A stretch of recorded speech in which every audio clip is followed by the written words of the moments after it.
Afternoon airgun fans, let's talk silencer.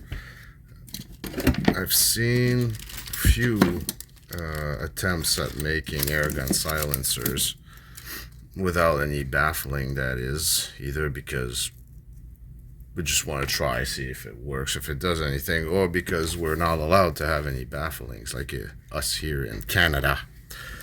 And the idea is always usually the same. There'll be an inner barrel and an exterior silencer. We'll perforate the inner barrel, hoping that gas will go into that second chamber. And usually out comes every possible stuffing idea that we can come up with. Steel wool and cotton and cloth and anything we can put inside of that second shroud there to catch the sound. But the idea doesn't apply like, I don't want to say science there, but yeah, sound doesn't like to be sucked into material. Sound likes to go to the least resistant path, basically. So this works. I get about 50% reduction on a 22 airgun pistol. Show you very quickly. It's a bit mounted on everything, and the camera view isn't big, but it's just a pistol, and it's got quite a bark, and I get a good, like, satisfactory reduction out of it. Just put this guy right here. So the trick is, ready for it? Nothing. Put nothing in there. That's the trick. You gotta have a big space for the sound to go in the least resistant path possible.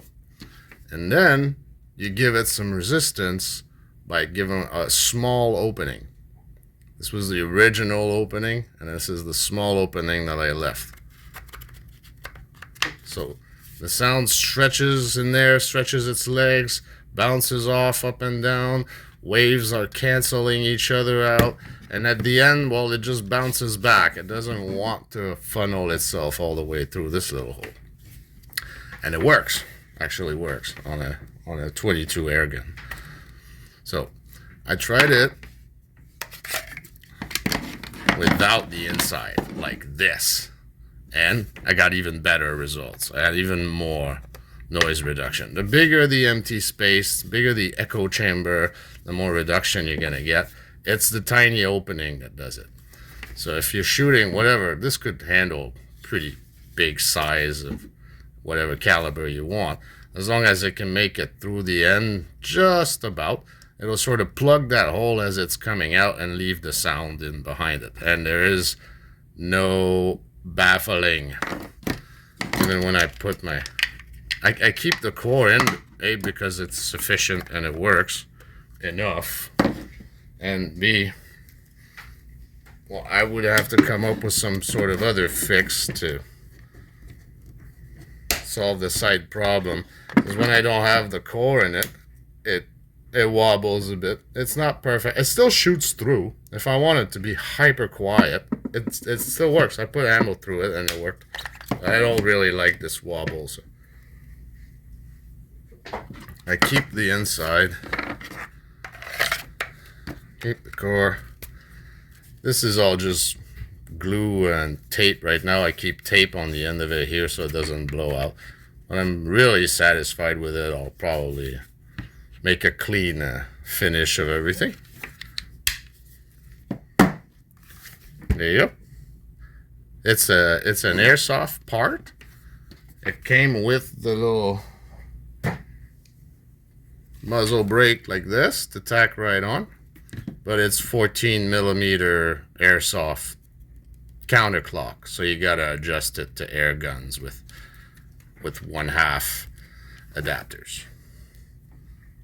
But if you got other kinds of big style silencers like that with two pieces like that, yeah, try removing Try removing the inner work and just shooting it through an empty can like that, just to get the idea of how much noise suppression this can actually get.